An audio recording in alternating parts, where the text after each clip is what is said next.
Physics की दुनिया में हम अक्सर दो लफ्जों को लेकर उलझन का शिकार हो जाते हैं, वर्क और पावर, यानी काम और ताकत। बज़ाहिर ये एक ही चीज लगते हैं, लेकिन इनका मतलब बिल्कुल अलग है। आइए इस एक्सप्लेनर में इन दोनों के असल फर्क को एक दिलचस्प अंदाज में समझते हैं। फर्ज करें दो लोग एक ही जैसी सीढ़ियां चढ़ रहे हैं। एक तेजी से भागता हुआ ऊपर जा रहा है और दूसरा बिल्कुल आराम आराम से कदम बढ़ा रहा है। दोनों ने एक जितना वजन उठाया और एक ही ऊंचाई तक पहुंचे। तो क्या दोनों ने फिजिक्स के हिसाब से एक जैसा वर्क किया? जवाब है जी हां, दोनों का वर्क बिल्कुल 100% बराबर है। लेकिन जरा रुकिए, फिर वो तेज जाने वाला शख्स ज्यादा थका हुआ क्यों लग रहा है? ये वाकई एक दिलचस्प राज है। इस राज को खोलने के लिए पहले ये देखते हैं कि फिजिक्स की जबान में वर्क आखिर है क्या। दरअसल वर्क सिर्फ उसी सूरत में होता है जब किसी चीज पर फोर्स लगाई जाए और वो चीज अपनी जगह से कुछ फासला तय करे। इसका फॉर्मूला बड़ा ही सादा है। वर्क बराबर है फोर्स ज़र्ब डिस्टेंस, यानी कुव्वत और फासले को आपस में ज़र्ब दे दें। अगर चीज अपनी जगह से नहीं हिली ना, तो समझ लें फिजिक्स के मुताबिक कोई वर्क नहीं हुआ। उसे ऐसे देखते हैं, एक तरफ एक भारी डब्बा है, उसे जोर से धक्का दिया और वो आगे खिसक गया, यहां वर्क हो गया।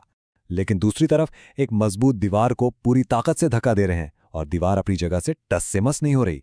तो चाहे कितना ही पसीना क्यों ना निकल आए, फिजिक्स कहती है कि भाई डिस्टेंस तो जीरो है, इसलिए वर्क भी मुकम्मल तौर पर जीरो ही गिना जाएगा।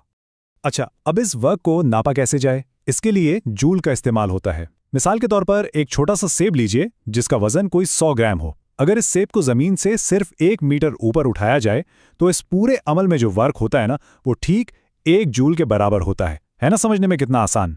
तो फिर वापस चलते हैं अपनी सीढ़ियों वाली मिसाल पर। अगर दोनों लोगों ने सीढ़ियां चढ़ते वक्त बिल्कुल एक जैसा यानी बराबर जूल का वर्क किया था, तो वो शख्स जो तेजी से ऊपर गया से ज्यादा थकावट क्यों महसूस हुई? यहां एंट्री होती है एक बिल्कुल नए कॉन्सेप्ट की, जो वर्क के साथ जुड़ा तो है मगर है बिल्कुल अलग। और ये नया कॉन्सेप्ट है पावर, यानी ताकत। पावर दरअसल ये बताती है कि काम कितनी तेजी से हो रहा है, रेट ऑफ डूइंग वर्क। यहां टाइम यानी वक्त का किरदार बहुत अहम हो जाता है। फॉर्मूला कुछ यूं है, पावर बराबर है वर्क तकसीम टाइम, यानी वर्क को टाइम से डिवाइड कर दें। बस ये वक्त ही तो वो गुमशुदा कड़ी है जो वर्क और पावर को एक दूसरे से अलग करती है। इसे मजीद क्लियर करते हैं। फर्ज करें कि एक काम को पहली बार 10 सेकंड्स में मुकम्मल किया गया और दूसरी बार इसी काम को करने में 20 सेकंड्स लग गए। जहां 10 सेकंड्स लगे वहां काम आधे वक्त में मुकम्मल हो गया। इसका सीधा सा मतलब है कि दुगनी पावर इस्तेमाल हुई। वर्क तो दोनों सूरतों में बराबर था, लेकिन वक्त कम लगने की वजह से पावर बहुत ज्यादा लगानी पड़ी। जिस तरह हमने वर्क को जूल में नापा था, इसी तरह पावर को नापने का यूनिट है वॉट। 1 वॉट का मतलब है कि 1 सेकंड में ठीक 1 जूल का वर्क किया जा रहा है।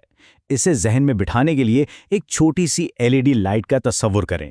एक आम सी एलईडी को रोशन रखने के लिए तकरीबन 1 वॉट पावर की ही जरूरत होती है। अब जरा इस नंबर को देखिए, 746। वैसे गाड़ियों के इंजन्स की ताकत के बारे में तो सुना ही होगा, जिसे अक्सर हॉर्स पावर में नापा जाता है। असल में 1 हॉर्स पावर ठीक 746 वॉट्स के बराबर होती है। एक ताकतवर कार का इंजन इसीलिए कम वक्त में इतना ज्यादा वर्क कर लेता है क्योंकि उसकी पावर यानी उसके वॉट्स की तादाद बहुत ज्यादा होती है। एक और रोजमर्रा की मिसाल लेते हैं। एक बल्ब है 5 वॉट का और दूसरा है 20 वॉट का। अगर इन दोनों को पूरे 1 घंटे के लिए ऑन रखा जाए तो वक्त तो दोनों का एक जैसा है, लेकिन 20 वॉट वाला बल्ब ज्यादा पावर खींचेगा और बदले में ज्यादा रोशनी भी देगा। क्यों? क्योंकि उसके काम करने की शरह ज्यादा तेज है। चलिए जल्दी से दोनों को आमने सामने रखकर देख लेते हैं। वर्क का फॉर्मूला है फोर्स ज़र्ब डिस्टेंस और पावर का फॉर्मूला है वर्क तकसीम टाइम। वर्क का वक्त से कोई लेना देना नहीं है, लेकिन पावर पूरी तरह वक्त पर मुनहसिर है। वर्क को नापते हैं जूल में और पावर को वॉट में। अब यकीनन ये फर्क बिल्कुल वाज़ेह हो गया होगा। Test your understanding, quick quiz. आइए देखते हैं अब तक के कॉन्सेप्ट्स कितने क्लियर हुए हैं। पहला सवाल बड़ा आसान सा है, वर्क का फॉर्मूला क्या था? जरा जहन पे जोर दीजिए। बिल्कुल ठीक, वर्क बराबर है फोर्स ज़र्ब डिस्टेंस। फोर्स लगे और थोड़ा फासला तय हो, बस यही तो है वर्क का असल उसूल। अगला सवाल, पावर का फॉर्मूला क्या है? याद करें वो कौन सा खास फैक्टर था जो पावर में शामिल हो जाता है? सही जवाब, पावर बराबर है वर्क तकसीम टाइम। यहां वक्त का शामिल होना बहुत जरूरी है। अब एक ट्रिकी सवाल, अगर एक भारी दीवार को जोर से धक्का दिया लेकिन वो अपनी जगह से बिल्कुल नहीं हिली, तो क्या कोई वर्क हुआ? जवाब है नहीं। फासला 0 था ना, तो बस फिर वर्क भी 0 हो गया, चाहे जितनी भी जान क्यों ना लगाई हो। चौथा सवाल, एक ही जैसा काम है, एक दफा 5 सेकंड में मुकम्मल हुआ, दूसरी दफा 10 सेकंड्स में, किसमें ज्यादा पावर लगी? 5 सेकंड वाले काम में क्योंकि वक्त कम लगा है, जिसका सीधा मतलब है कि पावर ज्यादा इस्तेमाल हुई है। और अब आखिरी सवाल, वर्क और पावर को नापने के लिए हम किन यूनिट्स का इस्तेमाल करते हैं? जबरदस्त! वॉक के लिए जाउल और पावर के लिए वॉट। इन दोनों को हमेशा अलग अलग ही रखना चाहिए। तो आज का खुलासा ये रहा कि वर्क दरअसल फोर्स और डिस्टेंस को मिलाकर बनता है, जिसे जूल्स में नापते हैं, और पावर उसी वर्क को टाइम से डिवाइड करने से मिलती है, यानी वॉट्स।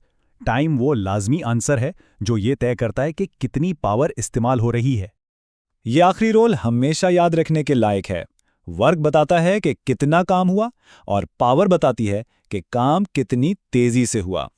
अगली बार काइनेटिक और पोटेंशियल एनर्जी पर बात होगी, लेकिन जाते जाते एक सोचने वाली बात। अगर हम कुर्सी पर बैठकर घंटों कोई मुश्किल रियाजी का सवाल हल करते रहें, तो क्या फिजिक्स की नज़र में वाकई कोई वर्क हो रहा है या सिर्फ हमारी बॉडी की पावर खर्च हो रही है? इस मज़ेदार सी बात पर ज़रूर गौर कीजिएगा।